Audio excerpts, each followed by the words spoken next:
Hello everybody, welcome back, and I am TheChornick, and today, ladies and gentlemen, we are going to talk about Takagi-san, Episode 7, Season 2, ladies and gentlemen. Right off the bat, ladies and gentlemen, I have to tell you that if you have not seen this episode, you better go see it right now, because, in my opinion, this was the best episode of Season 2 so far. And it all was just sealed in stone from the very first scene. Even without the very first scene, the rest of the episode was just so pure and wholesome and so good and so happy and just makes you just smile throughout the entire friggin' thing, that there's no boring parts or anything, that alone would take you, that alone would seal its deal as the best episode so far of Season 2. But the Scene 1 was what really got me off on a really good note right off the bat. And that was the fact that it referenced the manga and that spin-off episode showing older Takagi. So, right off the bat, ladies and gentlemen, we knew that this was going to be the camping trip, right? That they're going to go on, this vacation, this field trip. And so we got to see Takagi and Nishikata, obviously, they're standing next to each other during the group photo, which, of course, they're standing next to each other. They're always together, two peas in a pod and whatnot. And so, Nishikata is trying to tease her. But of course Takagi goes back at him, makes a funny face at him, and then he ends up laughing, and then she returns to normal and smiles, and the picture gets taken, and it just looks so pure with the two of them standing next to each other, just laughing, looking like they're having a good time. And it zooms out of this photo, right, into Takagi, the older Takagi, looking at it in the yearbook, which is a reference to the manga and the spin-off show the older Takagi and her daughter Chi looking at it. So I felt like right off the bat, the fact that they showed that reference in the future was just hands down, this was the photo that they were looking at when she asked, her daughter asked, "Hey, is this dad?" Because that looks like dad. The fact that this could be that photo that they were looking at, giving reference to that's amazing. That's great. I love that they threw that in here, which makes this episode so special in its own right. So the fact that we got to see that older Takagi and her smiling at it and everything, that was just so pure. That was just so awesome. Right off the bat, this is the best episode so far of Season 2 just because of that. But that's not only the thing, okay? The rest of this episode was good as well. And each moment was just so pure and just made me smile even more. And even from the next moment where, Takagi, Nishikata, Nakai, and Mono, Nakai and Mono are dating, right? And so Mono is, tired, she wants to stay behind, but obviously she wants Nakai to come with her and, for Nishi and Takagi to keep going on ahead. But Nakai's like, oh, you could stay here with Takagi, and then me and Nishikata could go up and get the next checkpoint and then come back. And then obviously Mono was mad about this because obviously she just wanted to have alone time with Nakai and allow Takagi to have alone time with Nishikata. But of course Nishikata and Takagi, this is really pure and cute, that they both realize that, Mono wants to stay alone with Nakai. Okay. And so Nishikata's like, this is my opportunity to tease Takagi alone, right? Whereas, he also realized that Mono wants to stay alone with Nakai. Of course, so Takagi realizes this as well, and so she's like, oh wait, but Nishikata didn't want to show me something. And then Nishikata is like, oh yeah, the thing, yeah, I want to show you some awesome view on the edge of the cliff and blah blah blah blah. So that whole moment where they were just agreeing to go with each other, and they both understood that Mono wanted to stay behind with Nakai, that was such a good moment too. And of course Nakai thinks that Nishikata just wants to be alone with Takagi for reasons, what I mean? So he's like, good luck, my dude. And so Nishikata's like, what are you talking about? No! But anyway, so they end up splitting off, right? And then Nishikata and Takagi end up going to that little gazebo thing, which I guess is the next checkpoint. And this is where the next pure moment is. It's pure moment after pure moment after pure moment in this episode. And so you guys have to post in the comment section below what moment you liked the most from this episode. But this next moment was really good too, and I had to pat my boy Nishikata on the back because he actually went through with it. Okay, so, and then this is why I love Takagi and Nishikata's relationship so much, is because they make everything they do into a game, into a contest, and that's what I like so much and wish all relationships these days were like. instead of like it being lustful, that it's more of like friendship. Like I like when I see like their relationship being more friendly and like having fun with each other and like just like being around each other, like they're friends, you know. I like the friend aspect of relationships, I guess, a lot more, and so then seeing like the love and whatnot. So like, and I feel like that's what relationships today should be a lot more like. It's kind of like Takagi's and Nishikata's, because I feel like a lot of relationships these days like start off on like lust instead of friendship, instead of like having this whole history together, and then it evolves into love and whatnot. But too many times these days it all starts off on lust, and to me, Nishikata and Taki's relationship is how things should be. And that's just my opinion, that's my preference. I like the whole friendship aspect, the fact that they make a game out of everything, that they really enjoy being around each other because like that's their friendship, you know, like they just like always have these contests and whatnot. And so this is why I really just like the show, probably, is because it just really speaks to me in regards to how I, you know, really like the aspect of relationships in regards to like the friendship portion, you know, like it evolving into the love that we see later, right? But anyways, ladies and gentlemen, they made the game about the snacks that they're eating. So, of course, you know, because it was raining outside, they were sitting in this little gazebo, this little building or whatever it is, right? And so, which was, I'm guessing, the next checkpoint.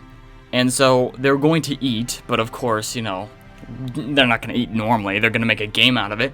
So, Nishikata, you know, basically, it was a guessing game. So, you know, Takagi had to close her eyes, and Nishikata was going to feed her food, and she had to guess what food it was.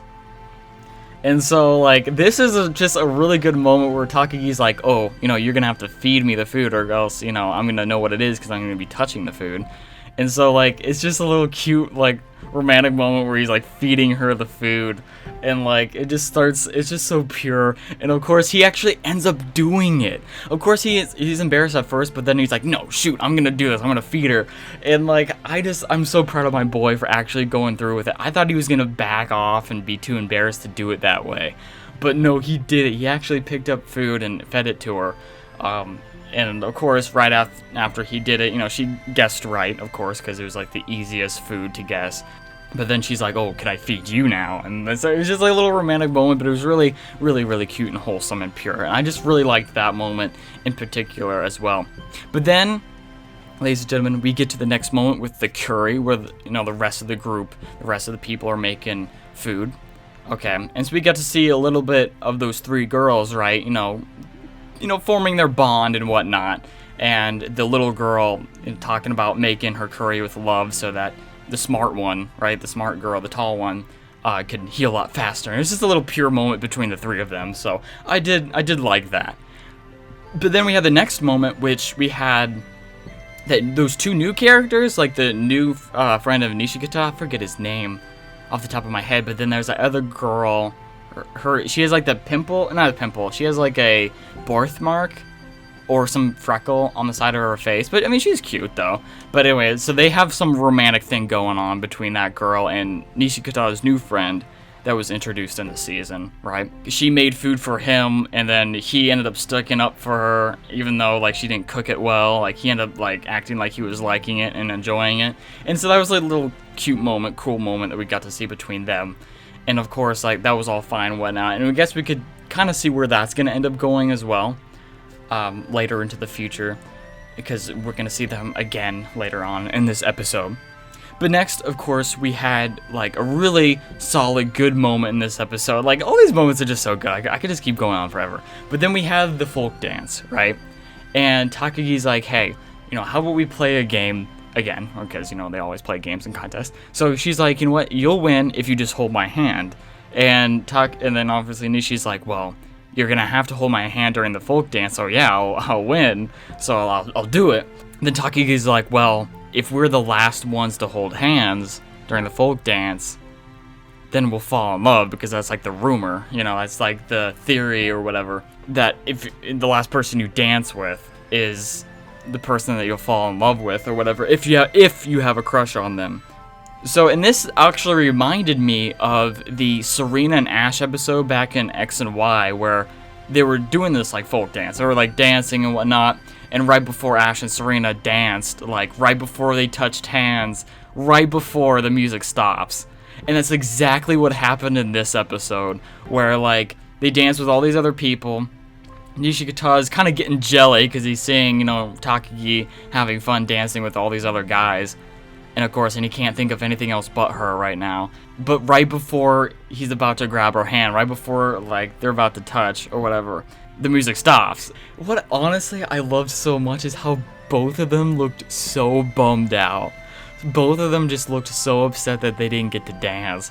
Of course, Nishikata is like, oh, well, I'm just not happy, I'm not happy because I didn't win. But of course, Takagi's like, oh, well, I guess, we won't fall in love then. Like, it was such a pure moment. But then we got to see the next moment where we saw, Nishikata's new friend and that one girl with the little freckle on the side of her face. They actually touched hands last, so yay them. I guess they're gonna get married or whatever. They're gonna end up falling in love. So good for them. Right, and we got to see all these other moments which were really cute and funny between the rest of the characters. But I just loved how bummed out both of them looked. And then she just walked off in the distance, and Nishikata was like so upset about it. Like, it was so pure. It was so awesome, so great. So then we move on to the final part of this episode. Next to the folk dance and the first scene, this is probably like the best scene, the cutest and most wholesome scene of this episode, where they like are just together watching like the stars at the very end. The fact that Takagi and Nishikata both, like, even especially Nishikata, he's just like in his tent while his buddies are sleeping. He can't sleep because he's thinking too much about Takagi and about that moment and stuff. So he ends up leaving the tent and walking off, and we don't know where he's going. He's just on a mission, I guess, to go think about things and take a walk. But he ends up meeting, Takagi, because of course he does. Okay, and then she's not standing on top of a rock looking up at the stars, wishing on them, I guess. And she's really happy to see him as he shows up, and they end up looking up at the sky together and talking about stuff. And then all of a sudden they see their teacher who's pretty much being like the scary villain here. And so they hide underneath the rock or whatever together, up close and huddled, which is a really cute and wholesome moment right there in itself. And they're just kind of like one of those scenes that remind me of like those alien or monster movies where like a couple is like hiding from like a monster or an alien as they're like looking around. And it just reminded me of one of those moments. But the teacher walks away, and so it's just them like being all worried and cute and cuddly all under that rock was just such a pure and wholesome moment and stuff. And then Takagi's like, hey, we should stay here a bit longer, because that teacher could come back at any moment. And then Nishi's like, okay. And then they just like look up at the stars together and just watch it. And it's just such a pure moment. Them just looking up at the stars, and the episode ends right there. That was just such a good moment. And it was just such a nice ending to such a nice episode. I'm beginning to think that probably by the end of the season, because things look like they're heating up because of this episode, just because he started getting like jelly like during the folk dance and getting really bummed out that he couldn't dance with her and stuff. Like, I think things are going to be heating up pretty soon. I think, especially since we're already probably more than halfway through the season, that we're probably going to see them officially become a thing by the end of the season. Like, I think within the next couple episodes, maybe it'll actually officially happen. Because I don't think that they could keep this going for yet another season, especially since like now that they have all these really wholesome moments between the two of them. Nishikata's like finally now kind of learning. Like my boy finally actually went through with, even though he was embarrassed, he still went through with like feeding her, like stuff like that. Like, and he was even anxious to hold her hand and stuff during the folk dance, stuff like that. Like I just think that things are speeding up, and at the end of season 2, they'll be officially a couple or whatever, because I don't know if they'd actually release another season of this anime. And if they do, well, what is it going to be about? Is it going to be the same thing where they're still teasing each other, but they're not actually a thing, or would it be that they're a thing? But so anyway, ladies and gentlemen, I can't wait to see you guys in the next episode. Sorry for this long review, but I love your faces. Post in the comment section below your favorite moment from this episode. If you'd like me to make more reviews, please post it in the comment section below. I love your faces. Can't wait to see you in the next one. And peace off. Thank you very much.